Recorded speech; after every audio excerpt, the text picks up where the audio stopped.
เมื่อนี่ดำจะพาทุกคนไปเบิ่งน้ำเซที่ใหญ่ที่สุดในบ้านข่อยแล้วก็จะพาไปใส่เบ็ดอีกด้วยเดี๋ยวทุกคนมาเบิ่งกันว่าสิได้ป่าหรือสิมือเปล่ามาเบิ่งกันเลยไป let's go ออกเดินทางกันเลยไป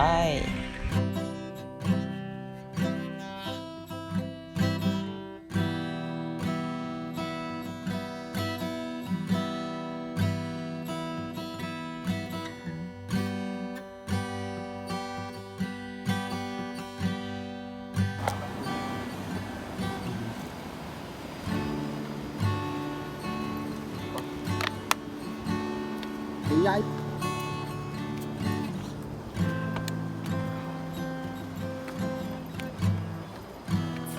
อยู่ส่วนเกินปากกว้าง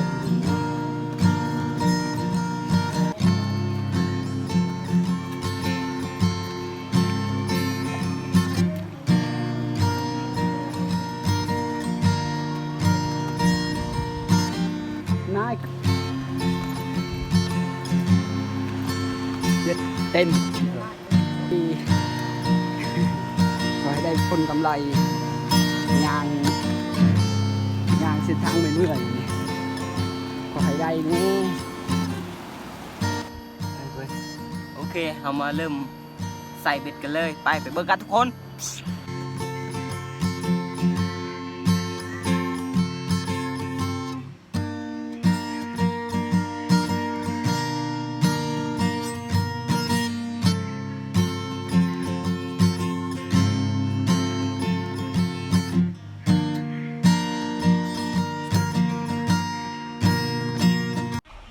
มาเบิงเบ็ดอันที่สองกันเลย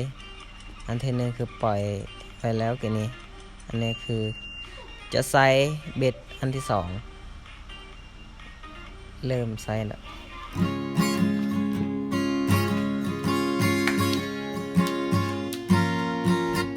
ถ่ายก็ไม่ตัดจุยๆเลย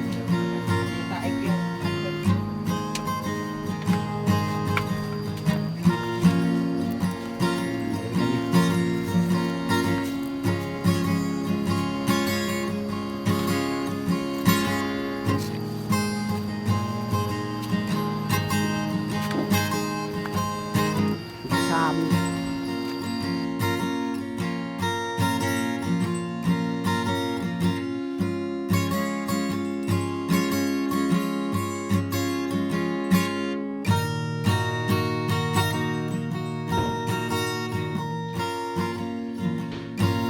ใครคือเจ้าของเบ็ด เจ้าของเด็กก็คือตะร่วมได้เอา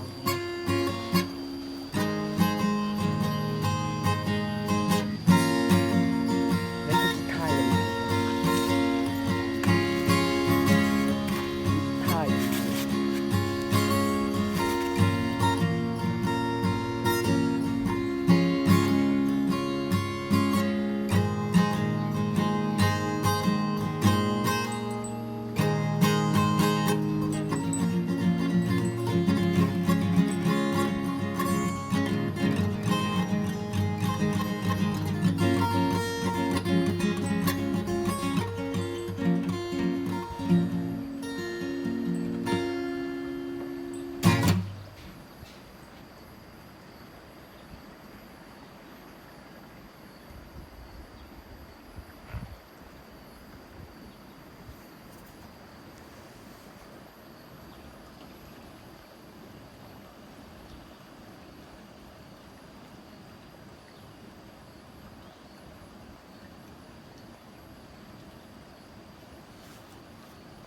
เริ่มวางกับดักเลย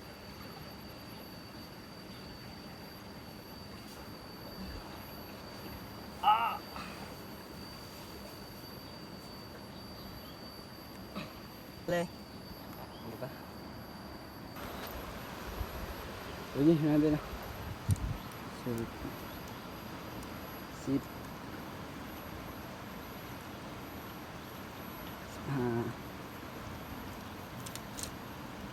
Sao.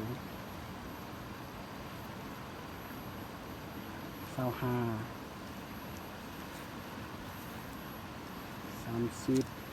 30 ช่องเนี่ยกาไป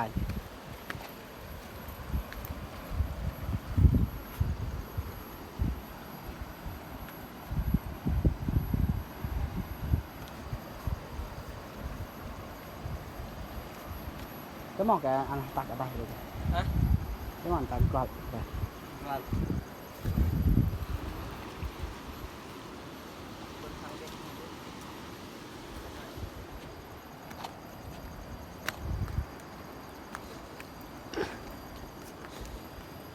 ชีวิตให้มีค่าเจรจามีความหมาย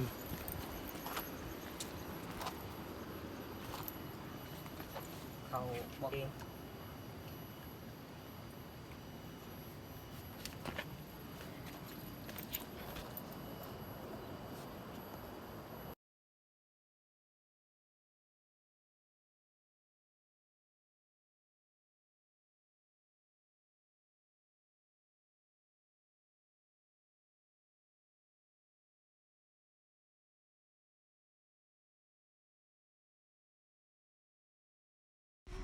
เก็บตัวใส่ความไว้โอเคไปกันเลย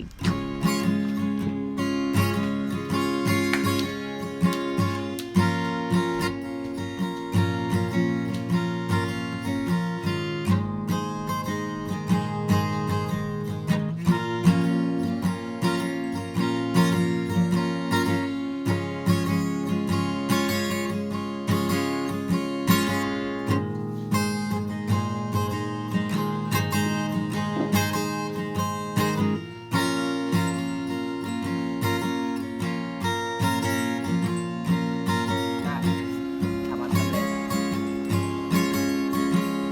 ใหญ่จริงๆนะใช่ว่าทำนั่นนะ ไม่ใช่ว่ากูไม่เค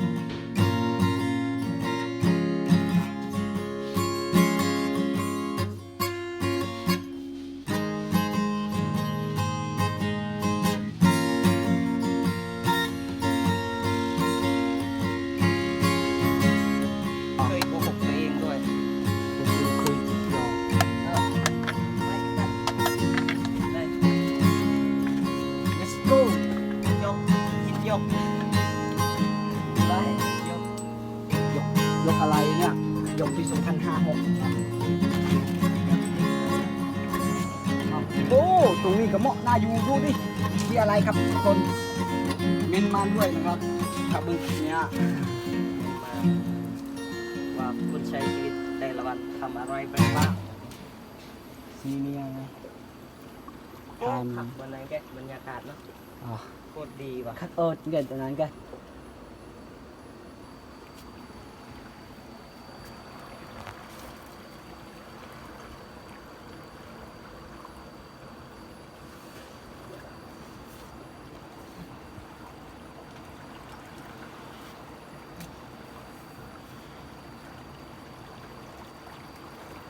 ตอนเริ่มมีต่อเนี่ย กล้าคูไม่พอดีแล้ว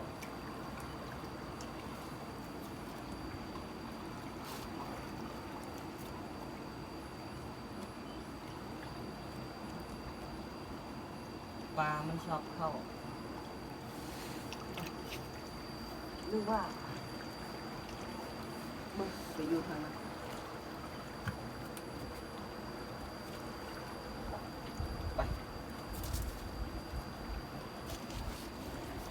Let's go ไปทางนี้นะเข้าไปทางนี้แจ็คไปโพจัก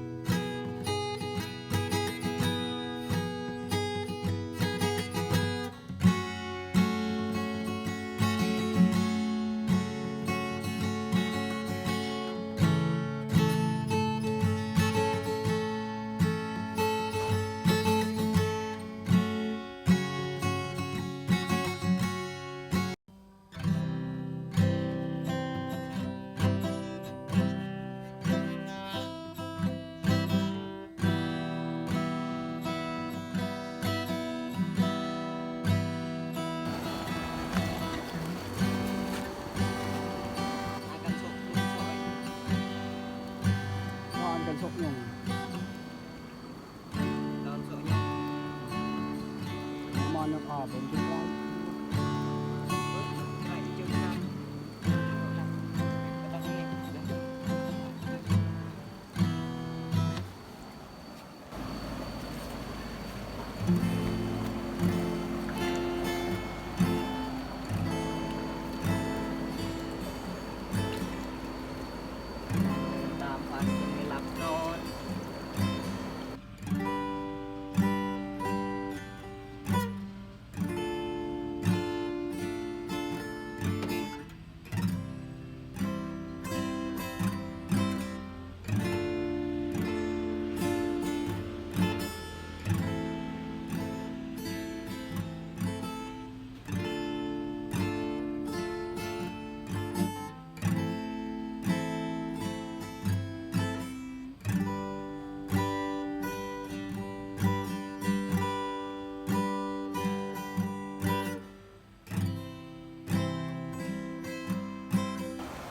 ขึ้นขาบอย เป็นนะมันเลิกเกินดำมาใหม่ cứ là này ông nghe tôi đi người tôi đâu đi ông nghe phải là này cũng lôi đi sâu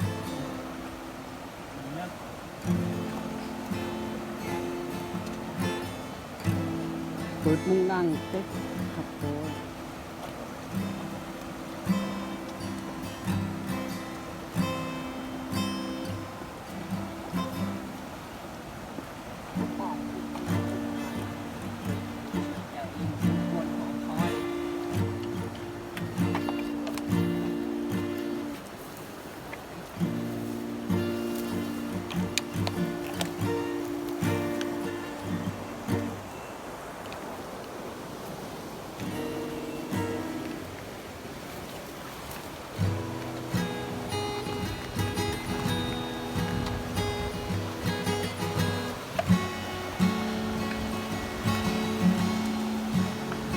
ไปดาเลย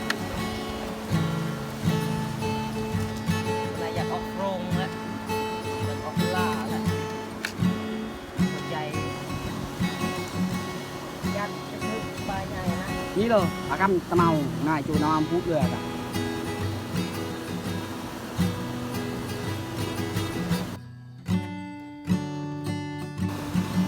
ไปหากันละ mấy chỗ nó khó khác mấy ốc ở thì mỗi là xì tao màu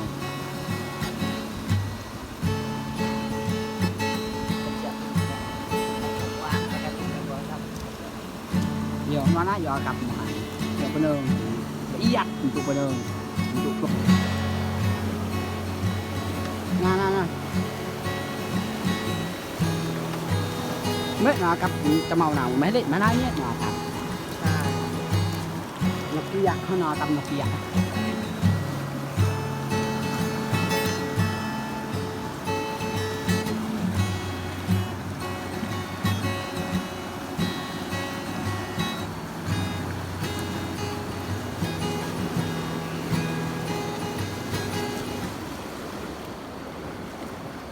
นี่หินไม่ได้อึดหิน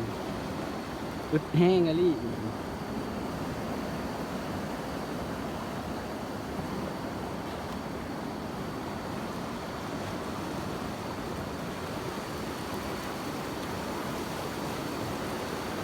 เขาบอกว่าลำยานอะลี่บ่มัน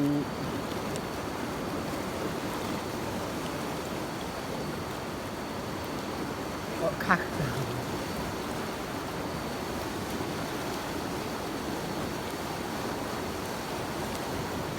ขนาดหนูมาแบบนี้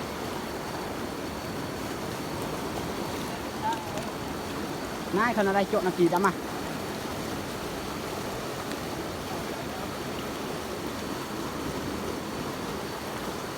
เพื่อไรเสียอะโอเค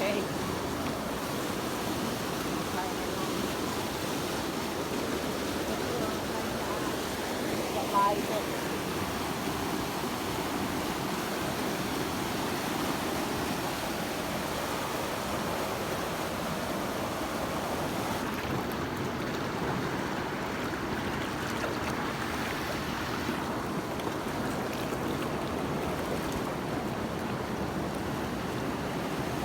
lên cách say mà